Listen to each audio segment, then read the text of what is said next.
Hello everyone guys, बहुत बार ऐसा होता है कि हम किसी पर्टिकुलर चीज़ के लिए या फिर कोई पर्टिकुलर एग्ज़ाम के लिए प्रिपरेशन कर रहे होते हैं और हम फेल कर जाते हैं। फेल होकर बहुत सारे बच्चे डिसअपॉइंट होकर तैयारी करना ही छोड़ देते हैं। पर आपने वो सेइंग तो सुनी होगी ना, वो कहावत सुनी होगी कि असली योद्धा वही है, वीर योद्धा वही है जो आखिरी सांस तक लड़ता रहे। तो अगर आप अपने आप में एक असली वीर योद्धा देखते हैं तो आप तैयारी करना मत छोड़िए।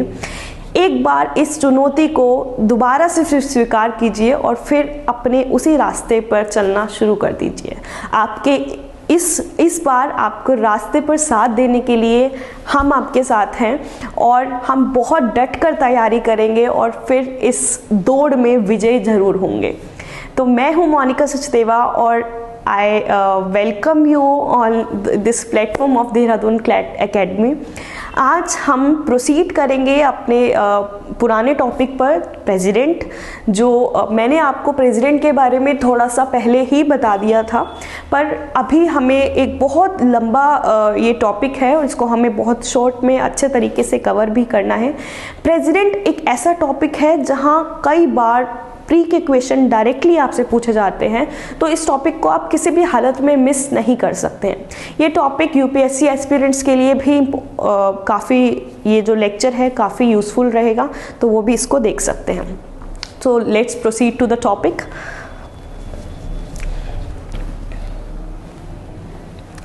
देखिए, हमने प्रेसिडेंट के बारे में काफ़ी कुछ ऑलरेडी जान लिया था, पर हमने जहाँ टॉपिक स्टॉप किया था वो है इलेक्शन। ठीक है, प्रेसिडेंट कैसे इलेक्ट होते हैं, जहां मैंने आपको बता दिया था कि ये वो लोग हैं जो प्रेसिडेंट के इलेक्शन में पार्ट लेते हैं। Elected member of the parliament, elected member of the state legislative assembly and elected member of the UT. ठीक है, दिल्ली और पुडुचेरी के। तो अब ये तो हमें पता चल गया कि ये लोग वोट करेंगे, पर इनके वोट की वैल्यू कैसे निकलेगी अगर हम एमएलए की बात करें।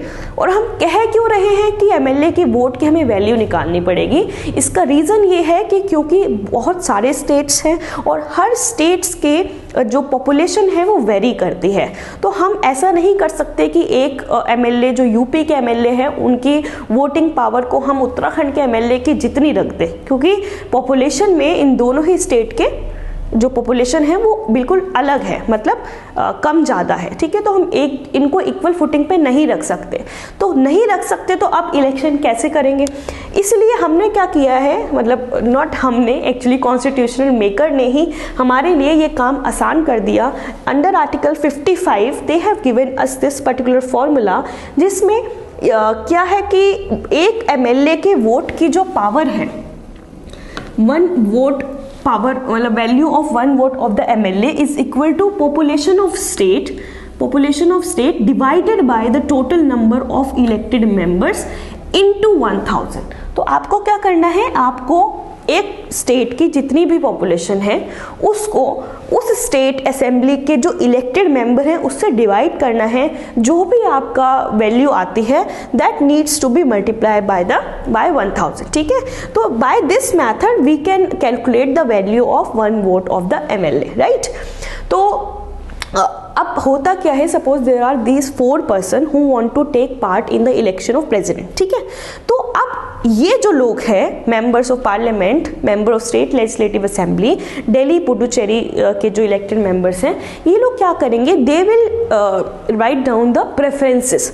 Suppose there are these 4 person A, B, C, D who are taking part in the election of president.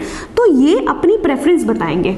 मान लेते हैं कि X is a member of parliament, Y is also a member of parliament and Z is also a member of parliament।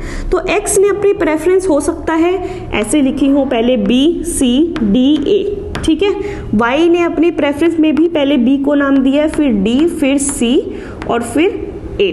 ठीक है, और Z ने अपनी preference में पहले A को दिया है, फिर B को, फिर C को, फिर D को।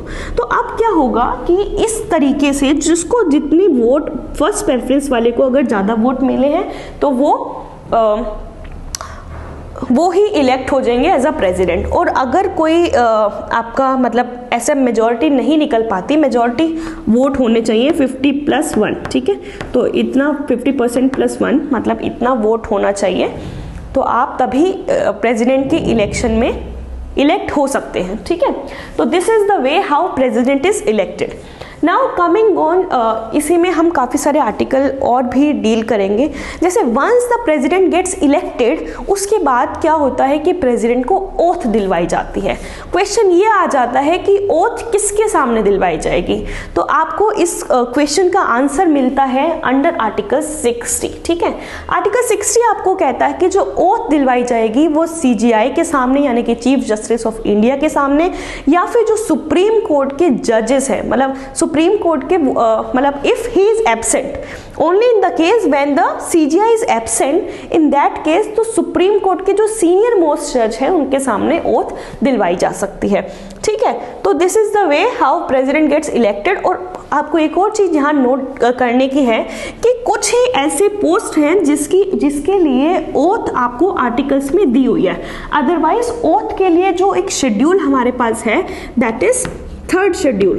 थर्ड शेड्यूल के अकॉर्डिंग आपको ओथ लेनी पड़ती है, ठीक है, अगर आपको आर्टिकल में प्रोवाइड नहीं की गई। तो आपका जो होमवर्क है वो ये है, आपको ये फाइंड आउट करना है कि कौन कौन से ऐसे पोस्ट हैं जिसमें ओथ आपके उन्हीं आर्टिकल्स के साथ ही है, और कौन से ऐसे पोस्ट हैं जहां आपको ओथ के लिए you have to take reference of third schedule, ठीक है। तो this is your homework, you have to comment me in the comment box, वहां आप मुझे बता सकते हैं, ठीक है। चलिए, तो ये हो गया आपका आर्टिकल 55। अब आते हैं हम टर्म ऑफ ऑफिस पे। एक बार जब प्रेसिडेंट इलेक्ट हो गए, this is very important article because इसके साथ हमें और भी कई सारे आर्टिकल्स को लिंक करना है। जब हम आते हैं टर्म ऑफ ऑफिस पे, यानी कि प्रेसिडेंट कितने टाइम के लिए इलेक्ट किए जाते हैं, तो इसके लिए डील करता है आर्टिकल 56। ऑफ कोर्स प्रेसिडेंट का जो टेन्योर होता है वो 5 इयर्स का होता है। अगर उन्होंने मतलब उनका इम्पीचमेंट नहीं हुआ, रिमूवल नहीं हुआ, तो वो 5 साल तक बने रहते हैं, ठीक है। अब अगर मान लीजिए प्रेसिडेंट को मतलब का इम्पीचमेंट होना है, तो वो किस ग्राउंड पे होगा, वो भी इसके बारे में भी आपको जो बताता है वो है आर्टिकल 56, ठीक है। आर्टिकल 56 आपको क्लियर वर्ड में कहता है that president can only be removed on the ground of violation of Indian constitution. अगर प्रेसिडेंट इंडियन कॉन्स्टिट्यूशन को वायलेट करते हैं तब उनको इम्पीच किया जा सकता है। मैनर कहाँ दी हुई है? Manner is given under article 61। So whenever you are studying article 56 you have to take reference of article 61 as well, okay. तो आपको 61 बताता है, मैंने यहाँ 61 का मेंशन ये रहा, इम्पीच्ड अंडर आर्टिकल 61, ठीक है। वो अभी मैं आपको डिटेल में बताऊंगी कि प्रोसीजर है क्या। उसके बाद हम बात अगर करें, अगर प्रेसिडेंट को रिजाइन करना है, ठीक है, इम्पीचमेंट तो चलो हम 61 में पढ़ेंगे ही, पर अगर प्रेसिडेंट को रिजाइन करना है तो वो किसे करेंगे? He will just give his resignation letter to the vice president। तो this can also be a question of pre कि vice president president अपना resignation letter किसे देंगे? vice president को, ठीक है। तो ये आपका 56 का हमें सब क्लॉज 1 बताता है। 56 का सब क्लॉज 2 बताता है कि ग्राउंड ऑफ इम्पीचमेंट क्या होगा, that is violation of constitution, okay. तो नेक्स्ट है, अगर प्रेसिडेंट या मतलब अगर प्रेसिडेंट की जो पोस्ट है वो वैकेंट हो जाती है। वैकेंट किन किन रीजन से हो सकती है? हो सकता है प्रेसिडेंट की डेथ हो जाए, हो सकता है प्रेसिडेंट बीमार है, ठीक है।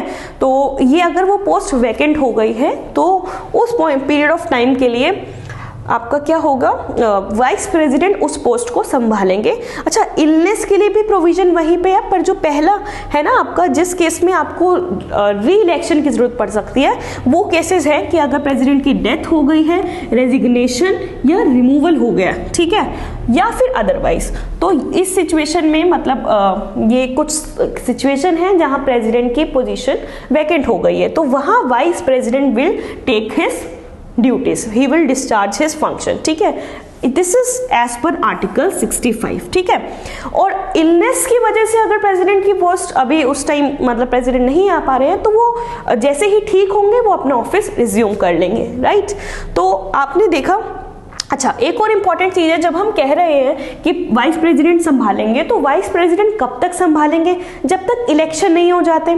और इलेक्शन कब तक हो जाएंगे, होने चाहिए with in the period of 6 month. तो ये भी एक इम्पॉर्टेंट क्वेश्चन यहाँ से बनता है कि जब वैकेंसी अगर हुई है उसके 6 महीने के अंदर अंदर आपको इलेक्शन कंडक्ट करवाने हैं एज पर आर्टिकल 62। ठीक है, तो यहाँ आपने काफ़ी सारे, जब हम 56 पढ़ रहे हैं तो 56 के साथ आपको कौन कौन से आर्टिकल रेफर करने हैं? 61, 62 ऑल्सो। ठीक है, और 56 तो पूरा पढ़ना ही है आपको अच्छे से। ठीक है, 65, तो ये काफ़ी कुछ आर्टिकल्स हैं जो आप साथ में पढ़ सकते हैं। अच्छा, इलेक्शन की ही बात हो रही थी अगर, तो हमें क्वालिफिकेशंस भी अच्छे से पढ़नी है। ठीक है, which are given under article 59।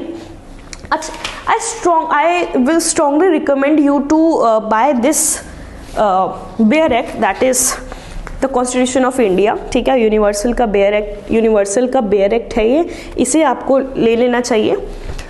और साथ जब भी आप क्लास कर रहे हो, just have it on your desk. Okay, तो 58 में क्वालिफिकेशंस आपकी दी हुई हैं कि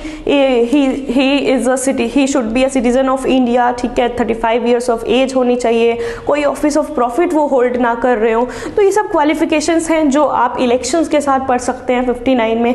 री इलेक्शन के लिए भी वो री इलेक्शन के लिए भी प्रेसिडेंट जो है यहाँ, आई थिंक, हाँ, 57 भी आपको इसके साथ पढ़ना है कि he is also eligible for री इलेक्शन। ठीक है, तो 57, 58 आप इनको सब कनेक्ट करके आप पढ़ सकते हैं। ठीक है, so this is it for today. आगे का जो पार्ट है जो कि इम्पॉर्टेंट होने वाला है आपका काफ़ी, जिसमें हम डिस्कस करने वाले हैं पावर्स ऑफ द प्रेसिडेंट। तो उसके लिए बने रहिए हमारे चैनल पे। I will be teaching you this topic in the next class. Bye bye, take care, have a nice day.